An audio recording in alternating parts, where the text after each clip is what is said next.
Hi, are you an author in the middle of self-publishing your next book? Somewhere along the process, you've probably heard about creating an audiobook.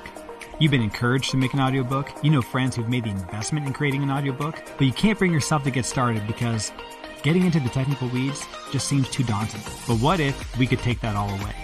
What if we could remove 90% of the technical barriers, so all you would have to do is show up to the microphone and record? Or maybe you don't want to record your own audiobook. That's totally fine too. We have an experienced team of professional narrators that would love to audition for your audiobook. Our Done For You service guarantees that you will have a professionally produced audiobook ready for commercial release. If you're ready to get started today, please click the link below and schedule a free call. We can't wait to hear from you and to get started on your project. Hello, and welcome into another episode of Starting with Curiosity and Encouragement podcast. I am author Stephen Uriest, and with me, as always, is my best friend and publisher, Susan Gabriel. Hi, Susan. How you doing today? Hi, I'm great. How are you? I'm doing well. Happy You're, Memorial Day weekend to yeah, everybody I out there. noticed your background has really showing a lot of collections back there. That's I yeah, that's really I went to cool. my storage unit and took out all of my geek and nerd stuff. So I really love it, and it makes me actually feel really good. So I'm really enthusiastic sitting here and Uh-huh. looking around at all my stuff. I'm like that 12-year-old boy who couldn't afford anything, sitting here like I got all my cool stuff around me. Yeah, that's cool. Do you have a So lightsaber? thank you.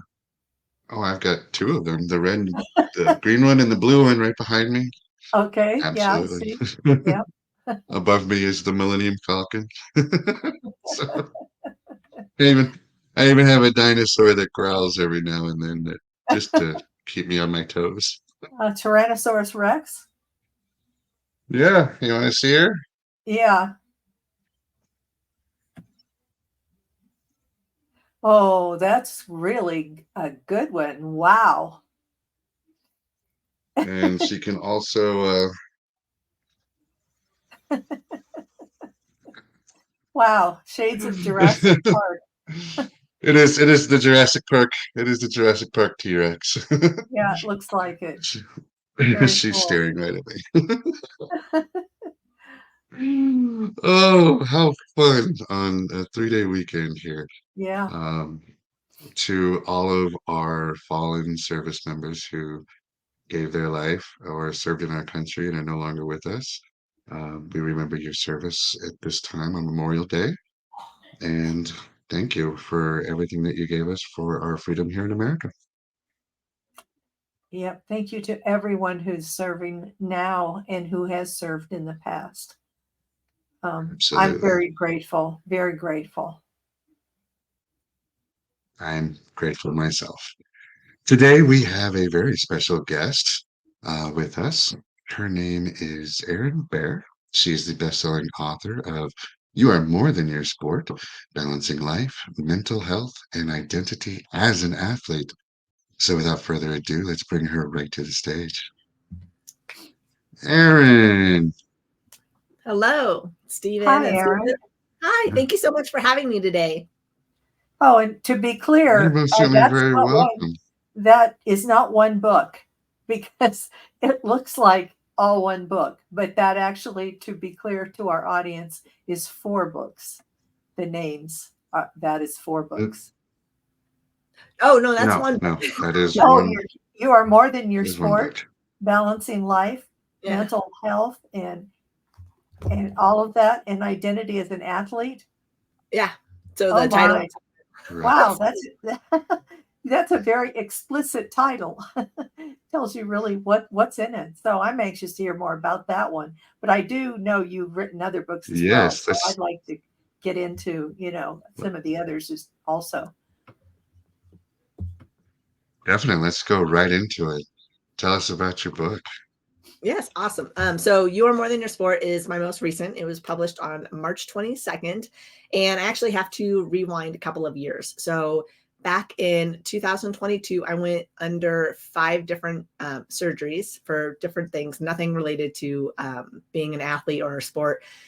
But after that, I wanted to get kind of back on the horse or back on the course, whichever analogy you want to use. And I reached out to my alma mater, Rockhurst University, where I went to college for 4 years for my undergrad and had a golf scholarship. I reached out to them, said, hey, I just launched this book, The Badass Within, which was a book collaboration I wrote and gathered 14 other women to share their story about becoming a badass. And I said, I'd love to come and talk to, the campus, the women about being a badass and, just not letting anything really kind of define you. And they said, we'd love to have you come. However, we don't want you to tell that story.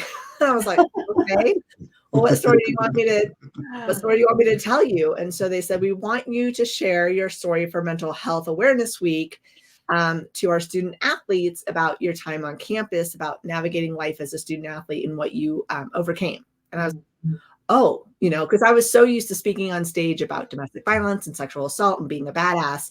So I had to shift. I had to pivot. I said yes, and then I figured it all out later. And so I went to Rockhurst University, and it wasn't mandated by the coaches. It wasn't mandated by the school.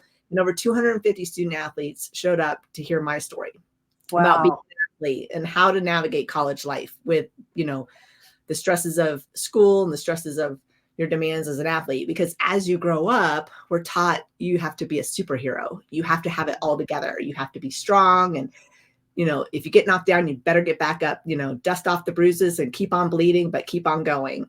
And so over 250 student athletes showed up to that talk, and I got them laughing. I got them crying. And I went to dinner that night after my talk with a friend, and my friend said, I think you have your next book. And I was like, what are you talking about? Because I was so focused on being a badass, and overcoming different things that life throws at you. I never really thought about writing a book when it came to my athletic story. And I'm like, what are you talking about? She goes, you have another book in you. And I was like, what? And she goes, yeah, about the blue chair. So if you look on the cover, you'll notice a blue chair on my book cover. And so there's a huge significance to the blue chair. So I was originally going to call the book The Blue Chair, but when I told some people, they're like, what's the blue chair? So it didn't make any sense. So I decided to take that talk I did at my alma mater, Rockhurst University, and I transcribed it. And then I realized it had to have more in-depth information, more feelings, because you only have so much you can talk about in an hour on stage, and you're talking to 18 to 20-year-olds. Like their attention span is not that high. About school or parties or sports or whatever. So I elaborated on the story, and then I added reflections in the back, and so it became You Are More Than Your Sport. It went through like 5 different title changes, I think. And when I was writing this book and putting it together, I told my husband, I said, I'm going to get a professional athlete to endorse this book. And he's like, well, good luck. And I'm like, oh, don't underestimate me. And instead of just getting one professional athlete, I got 4 former professional athletes to endorse my book. Great. And what I found out through the process was so many people can relate to You Are More. So it's not just, granted, this is a sports story about my golf injury. So the book is about me going to college, putting my whole identity into golf, putting everything I knew of what I was and capable of was being a great golfer, because I was bullied and teased as a kid, being a twin. My sister was the star. She was the track star. She was beautiful, talented, smart, popular, and I was ugly, bullied, and teased. And so golf became everything to me. And I put everything I was into golf. I was Erin the golfer, and that's all I could be and all I knew. So I went to college on a golf scholarship, and first season, I ended up having a sports injury during a practice round when I was trying out to make the cut to be in the tournament the following week. And my coach said I couldn't play until I got checked out by a therapist. When I went to the sports therapist, he said I was out for the season. I was devastated. I didn't know who I was, what I was going to do. And I went to my coach and I said, I don't know what to do. I'm out for the season. I guess I'm not part of the team anymore. I wanted to be part of something, and now I wasn't. And my coach looked at me and he said, you're a part of the team, Erin. It's a matter of how you show up. And I didn't know what that meant. And then I realized it was showing up for practice. Even though I couldn't play, even though I couldn't practice, I could still be there for the other girls. I could cheer them on. I mean, that was hard enough not to be able to play, but then having to be positive and knowing that it sucked in the inside, I struggled and my mental health declined. I mean, it just went downhill. My grades started slipping and I went back to my coach and I said, I don't know if I'm going to make it. I don't know if I can do this. And so he told me to go seek counseling. And I was like, really? You want me to go talk to someone? I'm an athlete. I'm supposed to be strong. I'm supposed to have it all together. And you want me to go talk to someone and cry about this? I mean, that wasn't something I knew how to do. And so I sucked up my pride and I went and scheduled a session with a counselor. And that counselor, I met with her a few times. And then she told me we weren't a good fit. And I was like, you're supposed to help me.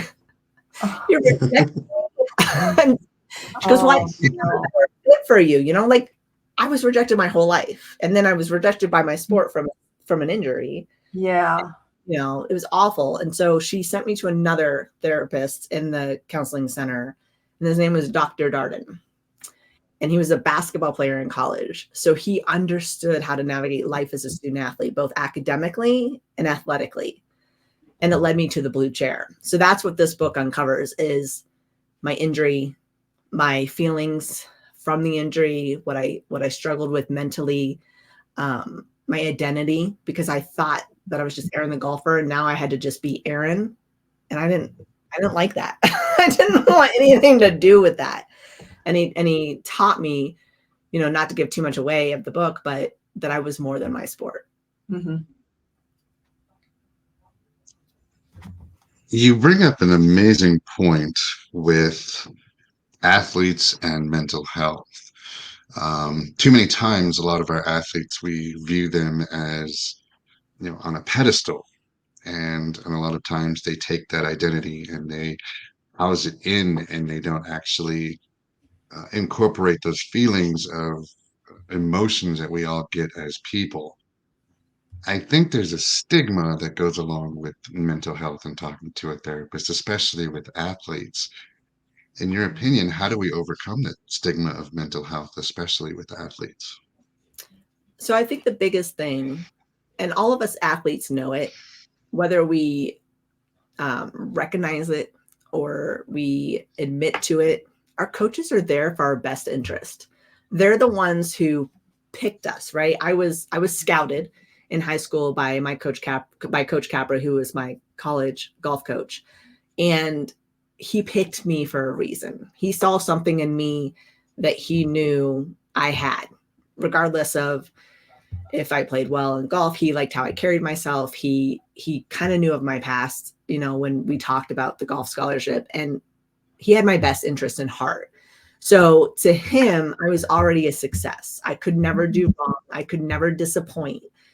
But as an athlete, we're taught that we are supposed to be proud and strong and nothing can knock us down. And if we get knocked down, we got to get back up. And we better not ask for help. We better not show weakness.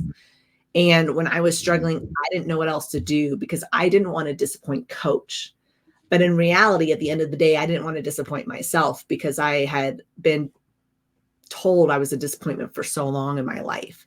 And so overcoming the stigma of mental health, I had asked for help. I mean, mental health is something that's, you know, people have turned their nose up on. They've been like, oh, something's wrong with you. You have some kind of disease that's contagious or, you know, whatever. And the stigma around mental health is really hard around athletes because we're taught to have such a mentality of strength. Mm-hmm. And going to my coach is he gave me permission to say I'm not okay and I'm struggling. And if I don't get this under control or if I don't take care of it, then I'm never going to be back on that golf course being as strong as I need to be if I don't handle it now. So while I have the time that my injury had allowed, it allowed me to dig in some stuff that was, I guess, festering, you know, from my past, and allowing me to work through that and giving me the space to do that while putting the golf aside, by putting the athlete side aside. You know, as an athlete, we don't want to do that. We want to just keep going and showing people we're the best and we're amazing and we can do no wrong. And we want to get everybody's approval. But when you stop for a minute and if you're struggling and you go to that coach of yours or your teammates and say, hey, me too, I'm struggling, I don't know what to do, that's when the stigma starts to get broken with mental health, because you're finally breaking the egg open of mental health and saying, hey, I'm struggling, I don't know how to do this, and I can't do it alone. And that's what we need to do. We need to overcome the stigma, because truly, would you not go to a doctor if you broke your arm? I mean, would you just wrap it with tape and say, oh, I'm good? I mean, we wouldn't. We would go to a doctor and say, my arm's broken, I can't use it, please fix it. Well, that's the same thing with mental health. It's nothing to fix, though.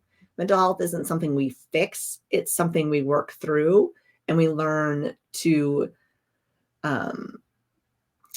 talk about things, talk and learn about who we are, what makes us tick, and relatable to other humans. We're not supposed to be untouchable. We're not supposed to be unbreakable, because at the end of the day, there's a struggle with everybody, whether you're an athlete, a mom, a doctor, a lawyer, or whatever. There's something that we all struggle with in our heads. I mean, we're human. We don't have the capacity to handle it on our own. And I think overcoming it is just really starting that conversation, going to someone you trust, whether it's a friend, whether it's a parent, whether it's a coach, whether it's a teacher. Luckily, I found out I surrounded myself with really good people that had my best interest at heart. Mm-hmm. So after you had the injury, door closed for you for that year of playing golf, and then you went to the first counselor, and she closed the door on you, and you must have felt really devastated at that point. That must have been a really difficult climb from, from there to where you are now. That's an amazing recovery. And then did you go on to play golf the rest of your college career? So yeah, she sent me to Dr. Darden. I actually stay in contact with him still to this day. And I continued my mental health journey for the next, 4 years, because it started in freshman year, but I did end up finally healing physically. But while I was healed physically, I still needed to heal mentally. And so I pursued mental health and counseling for the next 4 years. And I continued to talk to him on a yearly, quarterly basis. And we're really good friends now. So I did get to play golf again. And funny thing is last season in golf, I almost had the same injury 21 years later. I overdid something, almost had the same injury, freaked out, grabbed my wrist. It was the same wrist. And I ran over to a woman I call Mama Chris. She's on my golf league. Ran over to her and I freaked out. She's like, what's wrong? She immediately put ice on it. Everything was fine.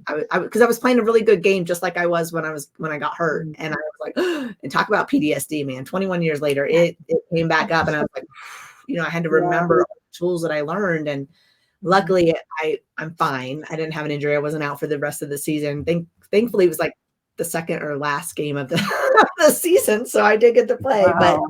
But I think our work is never done with mental health, and our work is never done taking care of ourselves. I mean, if I would have never played golf again, I at least discovered who Erin was without my sport, because I'm more than my sport.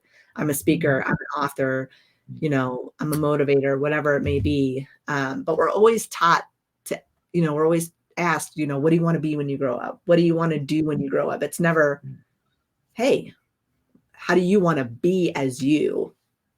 Mm-hmm. Oh, that's great. That's a great question. How do you want to be as you? I appreciate that you're open about mental health with this. I think a lot of the stigma surrounds that people think there is something wrong with you. And people's pride and ego can't accept there's something wrong with me. So normalizing it, we all feel emotions. Every person that ever was and every person that ever will be, all feel emotions. We all feel different emotions during different times. We have different things that happen to us, or things that occur that we need to deal with, or things that we don't know how to deal with. And it's normal to have these emotions. It's okay. There's nothing wrong with you. You're not broken. having somebody who understands these emotions that you can actually speak with, so you can understand what you're going through, so you can understand more about yourself. That's where we need to overcome the stigmatism into it.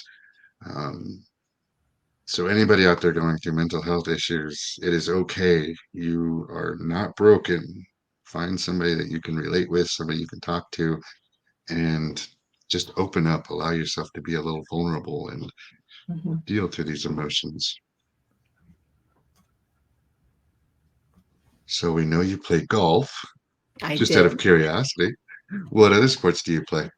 So I had a brief stint with track when I was in 8th grade. I was the only one that could run the mile, so they made me run the mile. This was when I moved to California. So I was away from my twin sister, the track star. I was in California with my dad. I did track. I didn't like it. I don't like to run unless there's a bear chasing me, which is funny because my last name is Baer. So that's ironic. But it wasn't back then. And now so I just play golf, and then I am on a bowling league. So when the golf league ends, the golfers go play bowling, which is interesting because the two are very different. One you're going for a high score, one you're going for a low score. It doesn't make sense. It's it's kind of a mind confusion. But I was a bodybuilder for 8 years. 2009 to 2016, I was a competitive figure competitor for bodybuilding, and I dominated Colorado. I went to the national level. I did not go pro. I did not keep pursuing the pro card because I was told that I wouldn't be a pro because I was a natural bodybuilder. And since I was natural, it would take me a lot longer to get the muscle I needed to be pro. And I refused to do steroids. So I had retired from bodybuilding because I wasn't going to jeopardize my integrity or my beliefs. And so I retired from bodybuilding and, played golf on a league for 18-hole women. And then I do bowling. So golf and bowling are my main sports now. I mean, I do weight lift still and do a little bit of cardio. But other than that, no other sports. Not yet anyway. And does your sister still run track or do marathons? Interesting enough, she actually broke her leg in half when she was in, I think, either 8th or 9th grade when I was living in California. 9th grade when I was living in California. She was on a balcony of an apartment building, and the balcony dislodged itself from the apartment building. She fell and busted her femur in half, and that ended her track career. However, her daughter, Ava, my niece, ran track as a senior in high school, just graduated, and just went through state, and she actually beat her mother's mile record. Wow. Yeah. Wow. That's really amazing.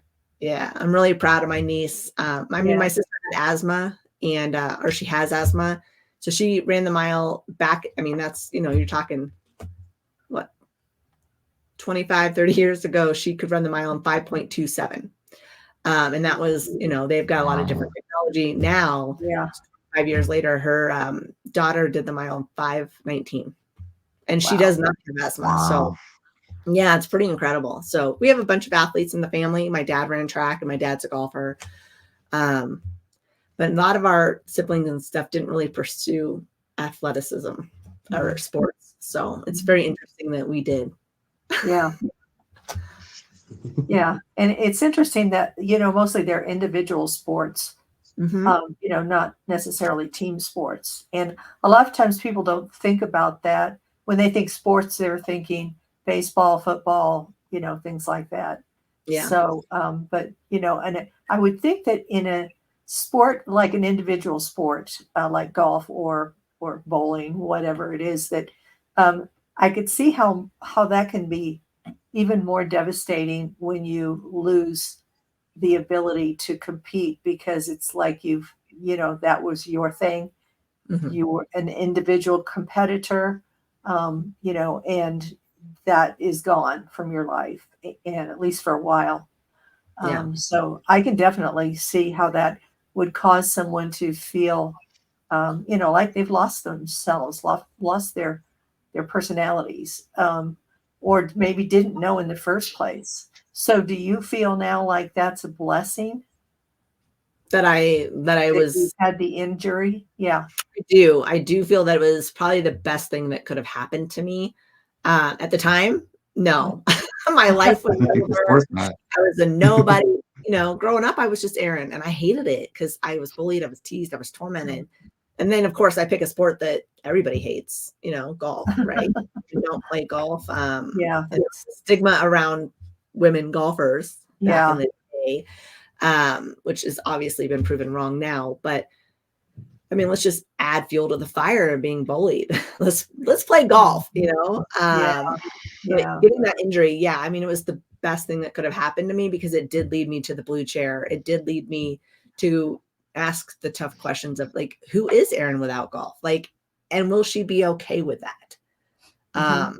At first I was absolutely not okay with being just Erin. I didn't want that again. I wanted golf. I was going to dominate the golf industry as a woman. I was going to prove everybody that I was somebody that needed to be paid attention to, put on a pedestal and admired, by hundreds of thousands of people.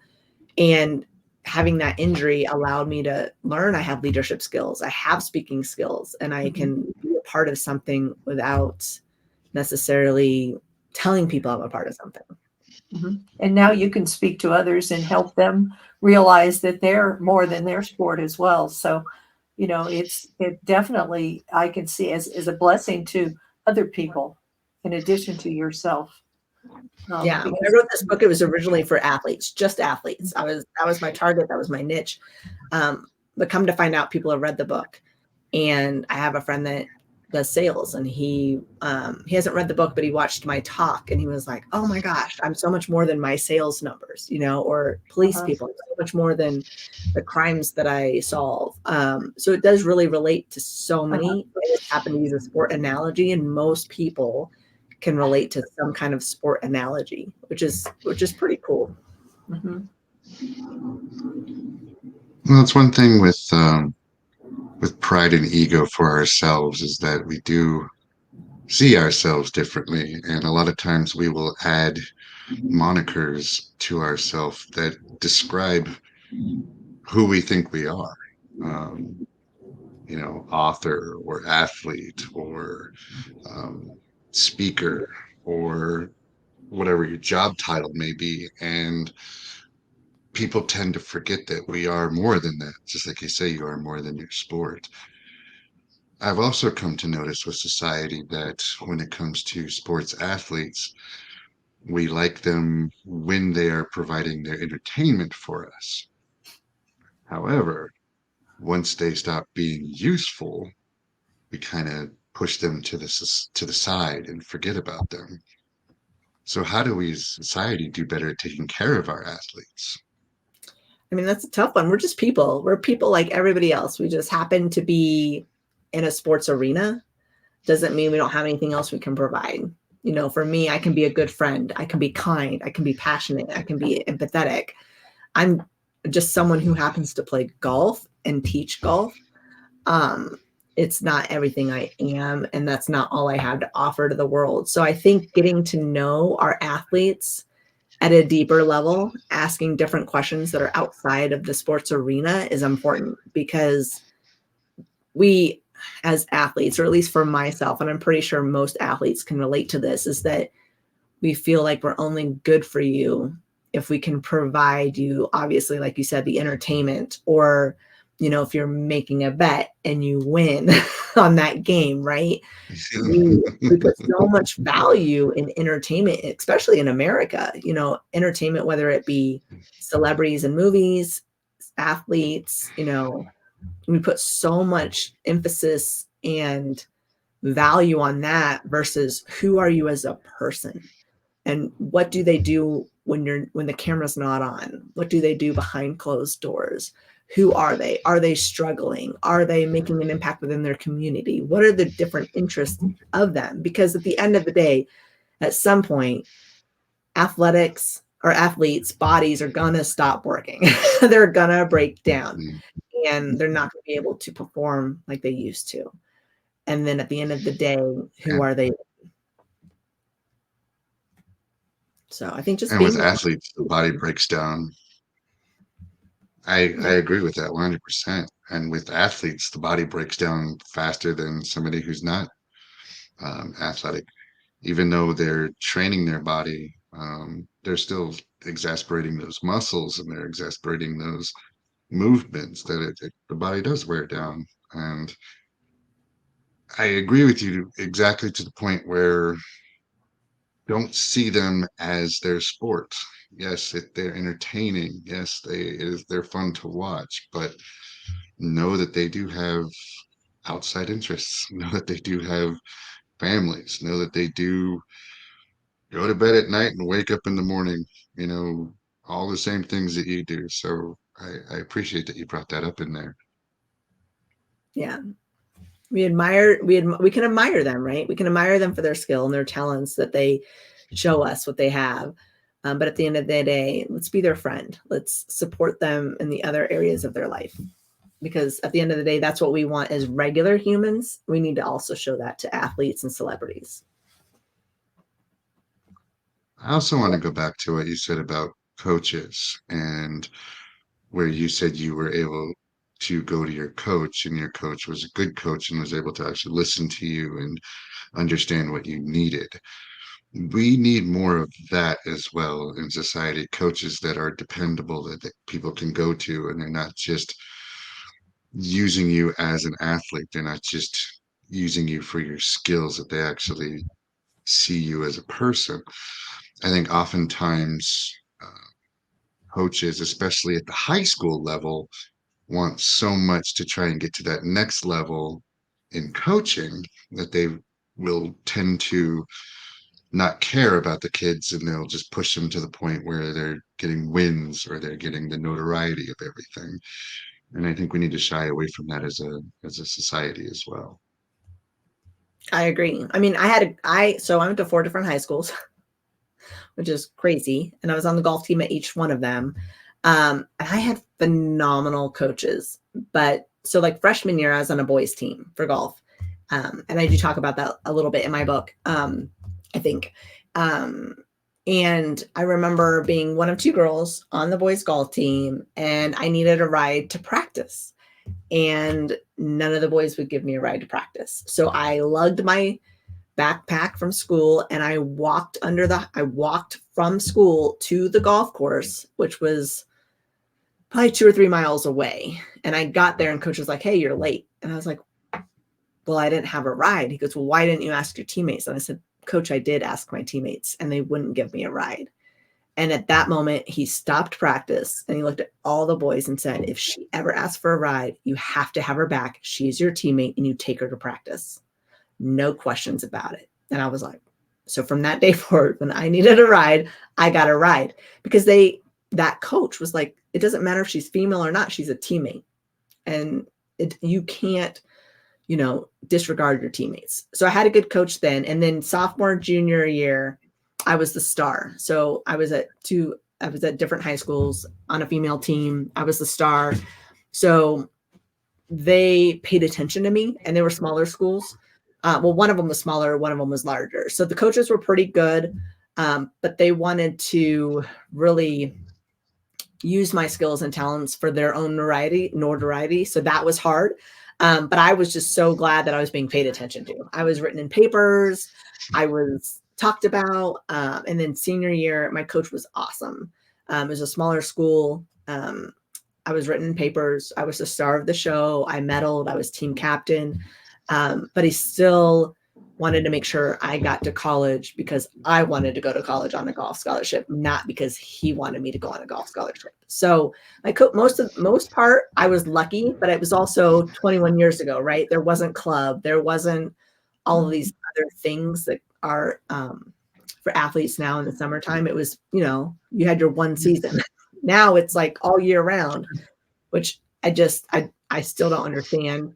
I'm completely confused on it, but now you're right. They're focused on, how do I get the credit for this athlete that I coached? Right. Right. Coaches do have Exactly. a little about that, right? They do get a little bit of credit, but it's the athlete who has the motivation and the skill and the drive to do it. Now, some of the athletes are pushed by their parents because the parents are living through their kids, athleticism dreams and all that. And so some don't want to do vicariously. Right. So there's a fine line. There's good coaches out there There's coaches that want the credit because they are trying to get to the next level. And then you have coaches that are at that high level that care about the kids. You know, a lot of talk. So here in Colorado at CU, we got Deion Sanders, Coach Prime. You know, when that came Coach up, Coach Prime, and I was like, what? You know, because I don't follow football. Football's not my sport. But my husband, he was ecstatic, and I was lucky enough to go to an event, like a conference, like a motivational conference here in Denver, and Deion Sanders was talking. And I was like, okay, like what kind of show is this guy going to put on? You know, because everybody's talking about Coach Prime. And I was pleasantly surprised that he actually cares about the mental health of his athletes first and foremost, and then what talents they can bring to the football field. I mean, everybody knows Coach Prime, and he's got an ego. Like he knows who he is, he knows where he's at, but he does care about his athletes. And if we can cut through the red tape and we can get down to athletes are people too, and are they taking care of themselves outside of the game? That's what we need to focus on. And then the game can come. Because if athletes aren't being taken care of outside of the field or the court or the course or whatever, they're not going to perform their best on, you know. And I think we need to make sure that the coaches are well trained in mental health, how to recognize when someone is struggling, what resources they have available to them, and how to have those conversations with their athletes. And they should just get my book. It'll help them. Right. Give it to your athletes. Excellent plug. Like that. Because, you know, I think when you read it from this perspective, an athlete's perspective, it's an aha moment to be like, oh, okay, maybe I'm pushing them too hard. Maybe I just need to have a one-on-one conversation with each of my players so I can understand them more. I agree with that. Having listened to you, you said you're a twin and you had a lot of identity issues with your sister.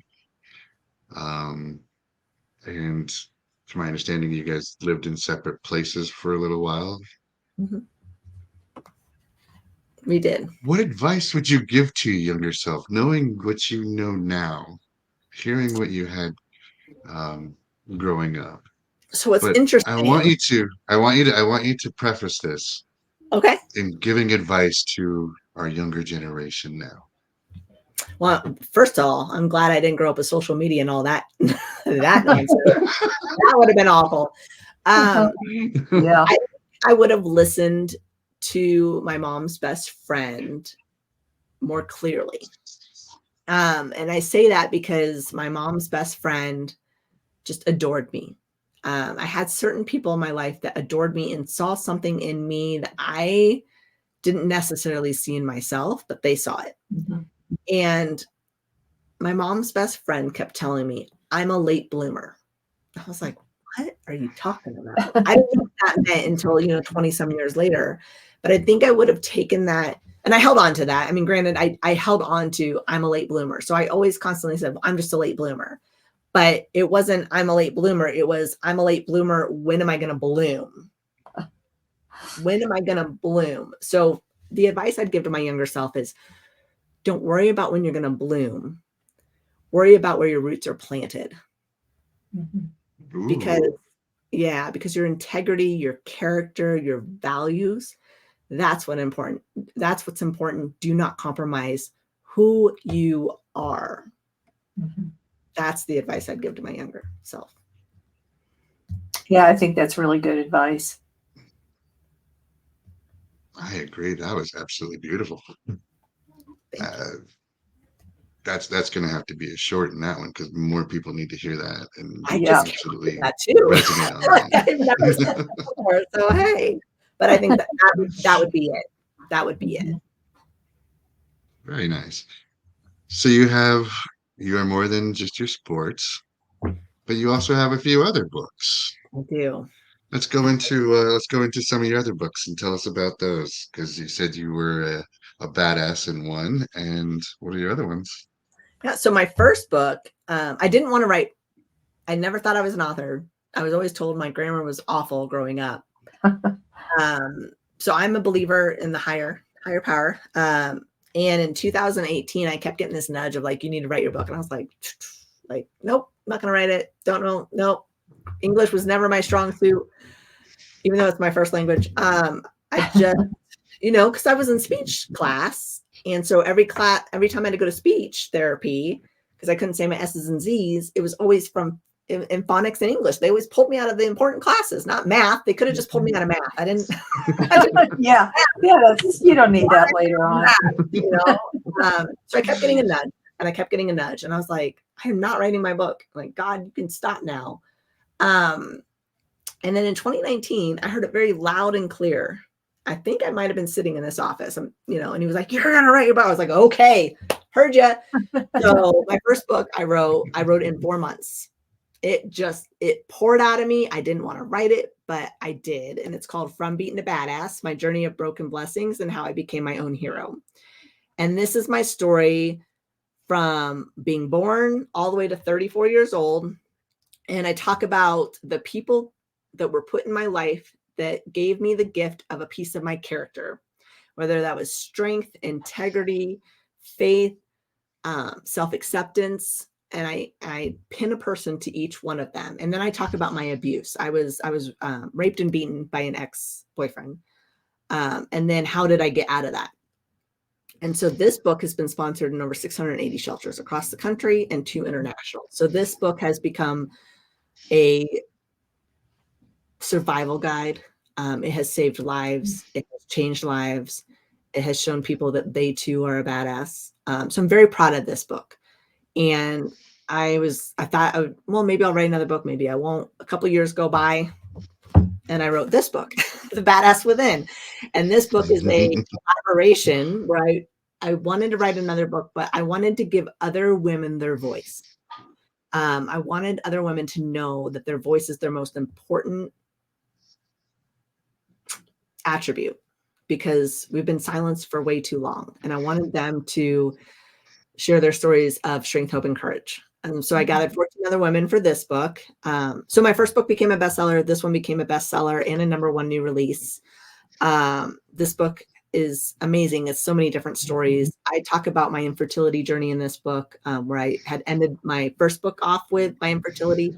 I'm trying to have a family. This book kind of goes more into it. And then there's stories of divorcing, alcohol, abuse, someone losing, all sorts of different losses. So 14 other women share their stories. And then I decided not to even wait another year. And a friend of mine that I met through this book, Kim Bark-White, we decided to spearhead a book together. We did Graceful Growth. This book was probably the most challenging book because it only had 5 other authors and then me and Kim, so 7 total, about allowing one's inner compass to navigate life's painful losses, whether that be death, whether that be opportunity, family. So this was a very difficult book to write because, as any author knows, when you add more people to the fire, it can get complicated. And this book was really easy to write. And this had twice as many, and this had twice as less. And this was very difficult. So after this book, because I put this book on hold. So this book was between these 2 books. And I put this one on hold to do this book. So this book came out in 2023.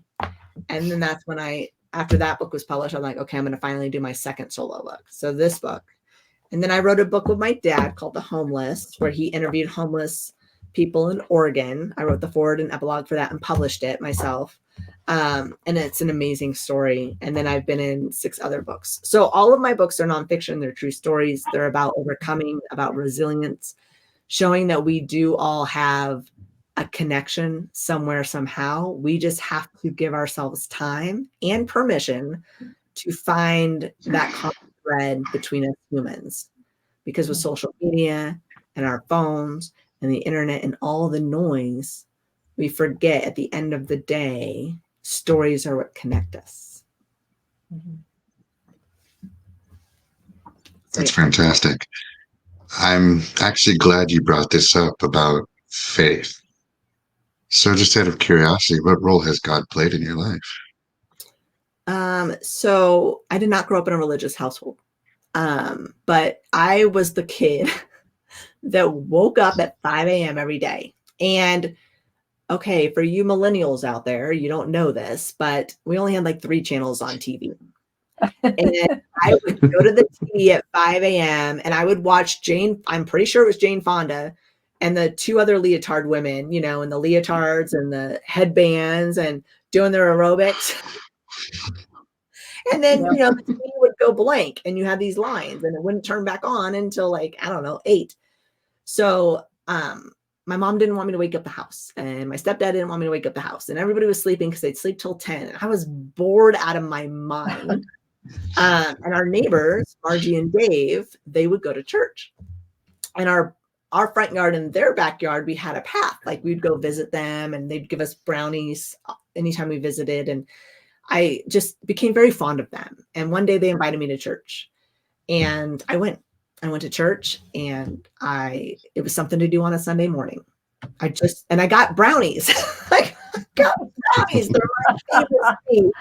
So the brownies brought me to God, but it was my 2nd grade teacher who, Mrs. Haney, and she came up to me in kindergarten one day and leaned down to my level and said, I'm going to have you in my class. And I was like, okay, I don't know who you are, but okay. But in 2nd grade, I did in fact get her as my teacher. And her and I became super close. And she somehow was able to, in a public school, bring up God. And as a child growing up and being bullied and teased, I would sit at a lunch table every single day. I would try like a fresh start. I would sit down with my lunch tray at a full table thinking maybe this is the day I'll make a friend. And every single day without fail, the moment I sat down to have lunch at a table, all the kids would get up and leave and go to a different table. And so she would come and sit with me. And she told me, I just wanted a friend. And she told me, you don't want fake friends anyway. And you're not going to remember their names in 10, 15 years. And I don't remember any of their names. But I started going to church with her as I got older. And she always told me that, you know, God's got your back. And as long as you have God in yourself, then, you know, that's all that matters. And eventually that relationship, I mean, we still talk to this day. I went and saw her in May. Then God put Bill Kriege in my life in college when I had my breakdown from my wrist injury. So God has put certain people in my life to say, hey, I'm here for you. Now that doesn't mean that I was always there with him. That does not mean that I always thought he was, you know, had my back. I was like, dude, where are you at? Well, in those moments that were hard, where I thought I was alone and God had abandoned me because I had a lot of abandonment issues growing up, he was carrying me. You know, I just couldn't feel that until, you know, you look back. So it's the people that God put in my life that showed me that there's got to be a God. There has to be a higher power. We're not doing this on our own. The words I speak are the words that he wants me to speak to people. It's not me. It's him. You know, I got to give him glory because I never wanted to write a book and he made me do it. You know, I felt the same way about my book. Right? Yeah, I didn't want to be that vulnerable. I didn't want to tell everybody everything that I felt and did, and especially the bad stuff. Yeah, you want to sweep it under a rug and forget it. Yeah, really.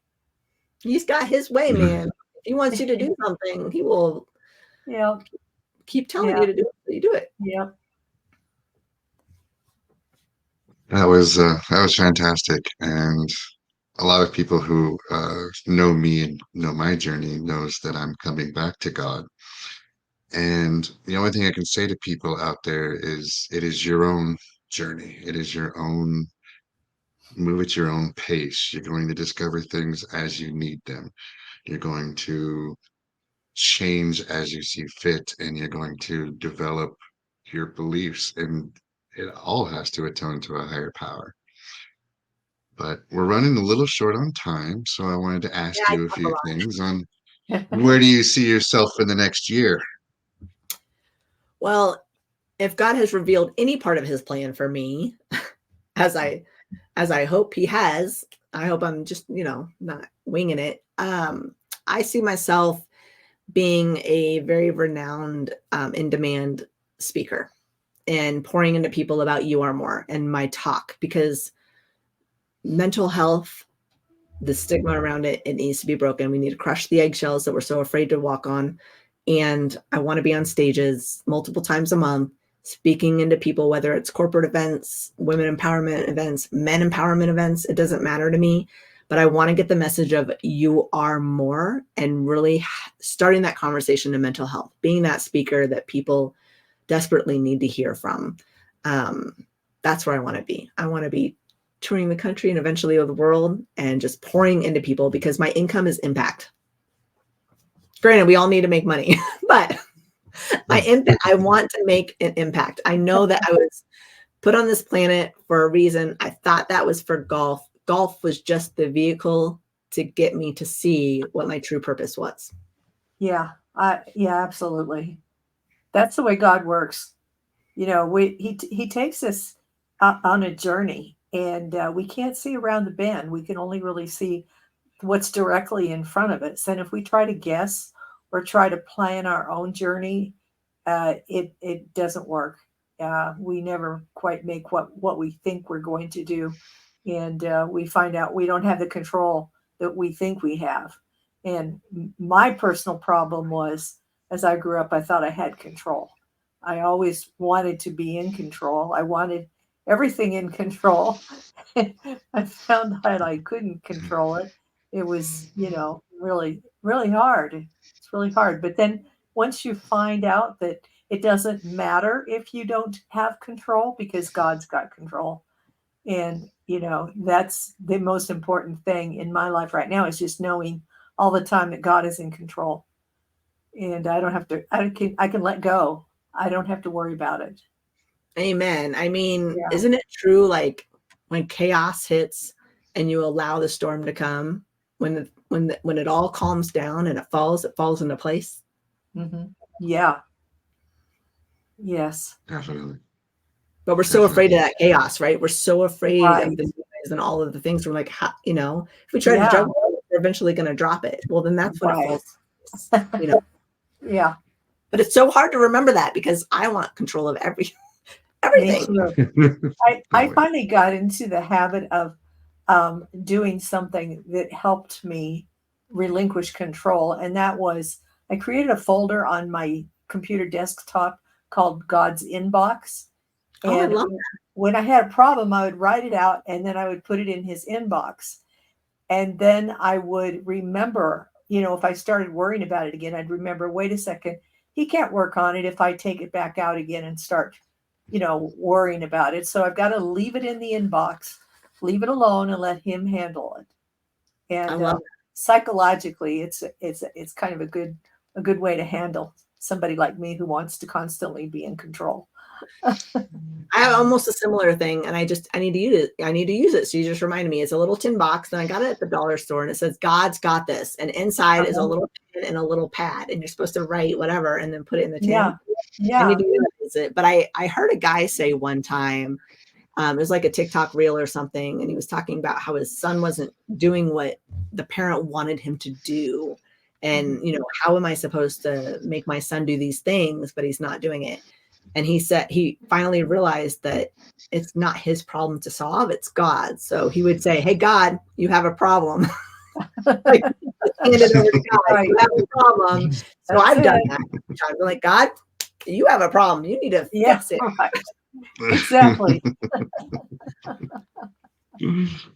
Oh, that's awesome. Yeah, we have to remember that God loves our family members and our friends more than we ever could. So, it's perfectly fine to turn them over to God and let God handle it. Yeah. It's hard to do. Yeah. Definitely. Yeah. Definitely. You made an announcement today on Facebook that is exciting. Something that you've been thinking about for a long time. You are making a podcast. I am, and now I really have to follow through. You're on camera. This is being recorded, and it's going out to the social media atmosphere out there. Right. Well, and I've posted it on Facebook a couple of times, but life has gotten in the way. And there's some things that are shifting in my world. I work a lot of different jobs, and I'm starting to realize, like, the anxiety and the unknown of certain jobs that I have, certain part-time jobs I have, they're not fulfilling me, and they were supposed to be temporary anyway. And usually when we have something temporary, we get complacent. And I'm finding myself getting complacent and unhappy in those certain areas. I mean, there's a lot of joy in my life, so don't take that out of context. But I was like, you know what? I want to be a speaker, and that's what I've been doing. I want to do my podcast, and I keep coming up with some stupid excuse or something to get in the way. Oh, I had 5 surgeries. Oh, I wrote another book. Oh, I wrote another book. Oh, I wrote another book. So I feel, this goes back to God. I feel God is saying, hey, remember when you said this stuff was supposed to be temporary? Well, it's become a little too permanent. And so I'm going to make it uncomfortable. So now you can do the things that you're supposed to be doing, which brings me to my podcast. So my podcast is going to be called Blue Chair Conversations, Unscripted, Authentically You. And it's basically just going to have a conversation. And I have 2 blue chairs. So the blue chair on my cover of my book, I actually have 2 of them in my front room. I will sit in a blue chair for my podcast, and I'll just have conversations with people. I want to know their story. I want to see how we're connected. You know, what can we relate on? How can we help other people? What's the impact that they can bring to the world that maybe they don't know that they have? So I'm actually going to start interviewing people and launch my podcast. So Blue Chair Conversations with Erin Baer. It's going to be fantastic. I think that it will be very successful. You're very articulate. You express yourself well, and you've got some things to share with people that they're going to find really valuable. Well, thank you. That's very kind of you to say. I hope that I can make an impact, that the impact that God intends to have me make. You've definitely gained a fan. I look forward to seeing all your future endeavors. Well, we'll have to have you on it. We can get you on. Definitely. Yes. Sorry. Speaking of future endeavors, is there anything you wish to share with our viewers about how they can get in contact with you, find out more about your books, and get educated on upcoming releases? So I have a website. It's called Beaten to Badass. However, I'm trying to shift everything to just me, not, so erinbaer.com is going to be my new website. It's out there. I just got to do, a couple of tweaks. And that's where I'll post my podcast. And, I'm looking for people that want me to come and speak to groups of people. So you can always reach me at erinbaer.com. Or my email is erin@beatentobadass.com right now. But you can find me on Facebook. You can find me on Instagram. You can find me on TikTok. You can just search Erin Baer. You'll find me. I'm really easy to find. You can always contact Stephen and Susan. They can get a hold of me. In all of my books, you can get them on Amazon. But if you want a signed copy, then you can get a hold of me directly. But my contact information is in my book at the back. So yeah, I really want to do speaking. So if you want me to speak, I can do that. If you want me to coach you on how to be a badass, I can do that. But it's really erinbaer.com is going to be my new place of contact. And no more books. I want a signed copy. No more books right now. I've written too many books. Taking a break from books. So just go buy You Are More Than Your Sport. And it's on audio. And I actually, audiobook's only $5. And I actually read it myself. I did. And I had one of my professional athletes that endorsed the book. He wrote the foreword and he recorded his part. Oh, that's great. Yeah. That sounds really good. Very Is that available on Amazon? It's on Awesound, so I can definitely send the link over to Stephen, and you guys can post in the comments or whatever. But it's only $5 for the book, and I recorded it myself, and I'm super excited about it. It was so much fun because then you can feel the emotion and the, from me myself. So I'm really excited. Yeah, this book is. I loved my first book. Don't get me wrong, but this one is my pride. This is my pride and joy because it's just so personal, and it's really where I had a pivotal moment. I guess I just didn't know it was pivotal until 21 years later. Yeah. Yeah, that happens a lot. Right? We never know, the impact it's going to have until maybe a moment later or years later. And I never really thought about my golf injury until my alma mater was like, hey, I want you to talk about this. I mean, that had to be a God thing for sure. Yeah. Yeah, absolutely.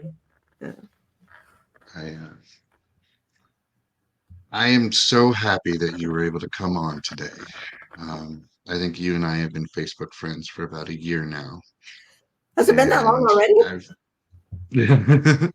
I've seen your growth. I've seen what you're doing, and I've always been this like ship passing in the night with you, just enjoying your success and seeing you grow and seeing you become just this awesome person. I've been honored in seeing you become this. So I definitely am a fan, and I definitely want a signed copy of your book. Just send me your address and I'll send you one. It sounds good. Send me over all your stuff, and we'll post it to YouTube and Apple Podcasts and Facebook, so anybody can get in contact with you and get your books. And I look forward to the next chapter of your life and just being a fan, seeing you grow. Well, thank you so much for having me. It's been truly an honor. I know it was, it was tough to schedule because of all the things I do, but I'm glad we can make it happen. And you guys have been amazing. I love this. And if there's anything I can ever do to help promote you guys, or if you want to be on my podcast, just let me know. And that goes out to the audience members too that are watching. Like, if you want to connect with me, let's get your story out there. Let's make it happen. So thank you so much. That sounds great. Thank you. Very well. Thank you so much for coming on. I agree. Yeah, thanks for spending your Sunday with us. Happy Memorial Day weekend to you. And we'll talk after the show. All right.